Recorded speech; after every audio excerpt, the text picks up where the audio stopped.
নির্বাচনটা এই নির্বাচন যদিও আপনারা মনে করেন যে এখানে চেয়ারম্যান তারেক সাহেব দাঁড়াইছে কিন্তু বিপুল ভোটে জিতে যাবে, কিন্তু নির্বাচনটা কিন্তু অত সহজ না।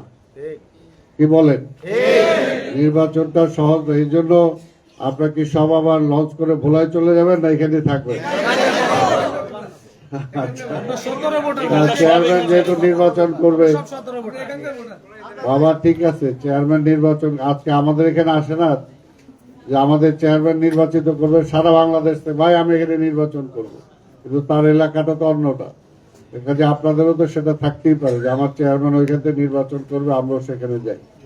তাহলে আপনারা বলা যায় না যদি জানো আবার নির্বাচনের আগে চলে আসে, কারণ এখানে এক একটা ভোটের মূল্য অনেক অনেক মূল্য। আর সারা দেশেই জানেন নিশ্চয়ই, আপনাদের নেতা বিভিন্ন বক্তব্যে আপনাদের বলেছেন যে যে ষড়যন্ত্রটা আছে এই ষড়যন্ত্রটা দেশের বিরুদ্ধে, শুধু বিএনপি বা তারেক রহমানের বিরুদ্ধে না। কাজে দেশটাকে যদি বাঁচাতে হয় এবং আপনাদেরকে যদি সত্যিকার অর্থে বেঁচে থাকতে হয়, গণতান্ত্রিক অধিকার নিয়ে এখনো কিন্তু গণতান্ত্রিক অধিকার পুরোপুরি আমরা পাই নাই, ভোটের অধিকার এখনো ফিরে পাই নাই। কাজে ভোট হওয়ার পরে আবার আরেকটা চ্যালেঞ্জ আছে সামনে, অনেকে চেষ্টা করবে, অনেকেই চায় যে ভোট তো হবে, তারেক রহমান জিতে যাবে, কিন্তু বেশি ভোটে যাতে না জিততে পারে সেটার জন্য ষড়যন্ত্র আছে।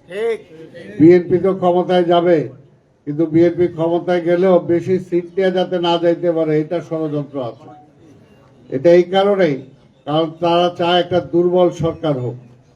দুর্বল সরকার হলে, একটা মানুষ যদি দুর্বল থাকে তাহলে শক্তিশালী কথা বলতে পারে না।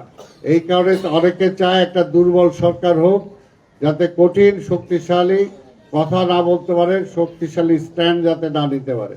কিন্তু বাংলাদেশের জন্য সবচেয়ে বড় যেটা দরকার, গত 17-18 বছরে বাংলাদেশের সবকিছু প্রায় ধ্বংস করে ফেলেছে, সবকিছু ধ্বংস করে ফেলেছে শেখ হাসিনা। সেটাকে যদি রিপেয়ার করতে হয়, সংস্কার করতে হয়, পুনর্গঠন করতে হয়, তাহলে একটা শক্তিশালী সরকার দরকার।